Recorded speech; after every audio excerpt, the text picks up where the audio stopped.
And Elon Musk's X platform getting involved in a First Amendment legal battle over a bathroom photo. X's legal team taking on the case of a Texas woman under investigation for retweeting a picture of a man who identifies as a woman in a woman's restroom. NTD's Daniel Monahan spoke with the woman, Williamson County Republican Party Chair Michelle Evans, about the case.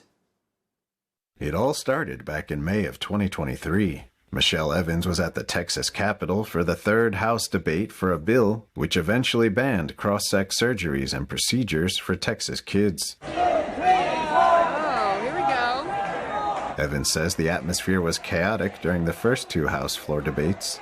She says trans activists screamed, one hit her on her hand when she was trying to exit the area, with police arresting some protesters. During a break at the hearing in question, Evans says a man entered a woman's bathroom. I told him, next time use the men's bathroom across the hall, to which he replied, well, I'm legally a woman. And I said, basically, that's not a thing. Use the men's restroom. Back in the House gallery, Evans says a friend of hers sent her a Facebook post with a photo someone had taken of the man fully dressed in the bathroom, standing at the sink. I tweeted it out. And I just had a caption that said, hey, there's little girls here on a school field trip. It's not appropriate for men to be in the women's restroom. The image went viral, and Travis County District Attorney Jose Garza decided to prosecute the case. Under Texas law, it is illegal to photograph someone in, quote, a place in which a person has a reasonable expectation of privacy.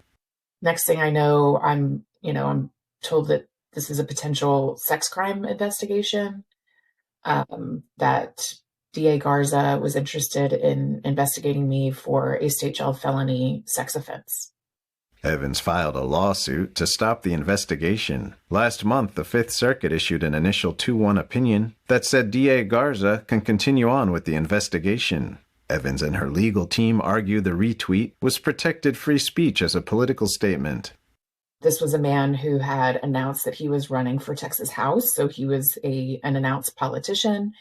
The person who took the photo believed that she was documenting a crime. This man was entering a women's only space intentionally without our consent, and was violating our privacy and safety by coming into that space.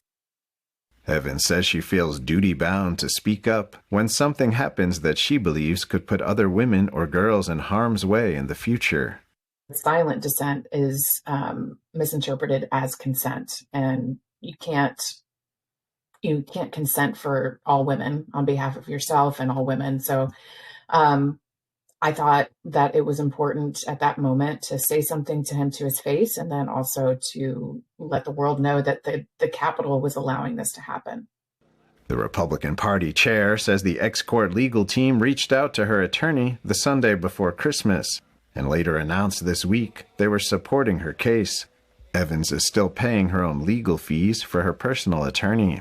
The Travis County Prosecutor's Office responded sharply to X's involvement, criticizing the platform, saying it backs users who post photos of others in bathrooms without their consent. Evans feels that the core of the case centers on the question of whose consent really matters in a women's-only space. Does the consent of the women in that women's-only space, the space that we have a right to be in, does that matter more, or does the supposed right of a trans activist to make a statement of his own by entering a facility that he knew he did not have a right to enter? Does his consent matter more than the women? In closing, Republican Party Chair Michelle Evans says free speech is there to protect unpopular opinions the most. Daniel Monahan, NTD News.